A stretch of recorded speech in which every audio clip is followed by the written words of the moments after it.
কোম্পানির সাথে বাইরের যোগাযোগ করেছি, তারা বলছে আমাদেরকে ইকোনমিক জোন তৈরি করে ঘোষণা করে দেন, আমরা আসতেছি। আমি বারবার যাই, কিন্তু বিরোধী দলে থাকার কারণে মনে হয় ওনারা গুরুত্ব দিতে চান না, খালি ঘোরাতে থাকেন। আমরা সেই সংসদের প্রথম দিন থেকে আরম্ভ করে আজকের এই দিন পর্যন্ত প্রত্যেকের মুখেই একই কথা শুনছি যে আমাদের নেই নেই নেই।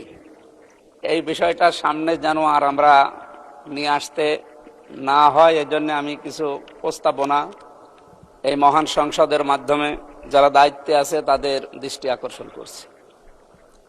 বাংলাদেশ সহ বিশ্বের বিভিন্ন দেশ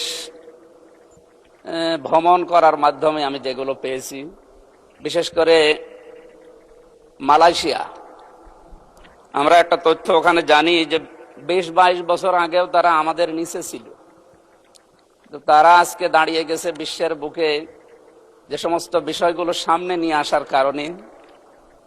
আমি কয়েকটা বিষয় সেখান থেকে পেয়েছি। তার এক নম্বরে তাদের যে সমস্ত জমি জায়গাগুলো আছে, এই বিশাল ল্যান্ডগুলো তারা বিশেষ করে চায়নাকে, তুরস্ককে এবং অন্যান্য আশপাশে যে সমস্ত উন্নত দেশ আছে তাদেরকে আহ্বান জানিয়েছে যে আমাদের এই জায়গাগুলো ব্যবহার করেন, আর আমাদের বেকার যে মানুষগুলো আছে এগুলো কাজে লাগান।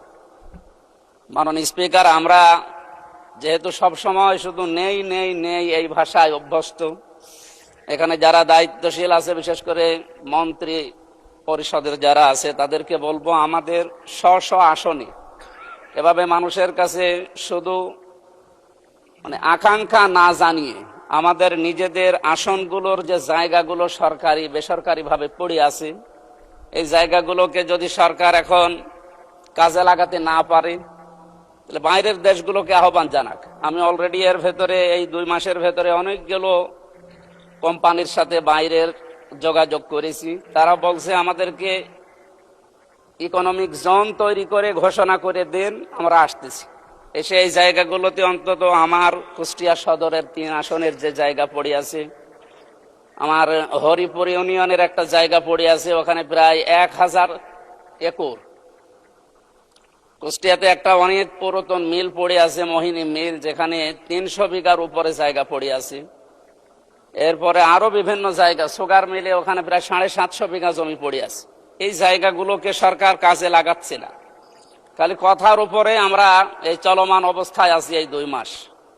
আমি অনেকগুলো জায়গায় যোগাযোগ করেছি, কিন্তু সাড়া পাচ্ছি না।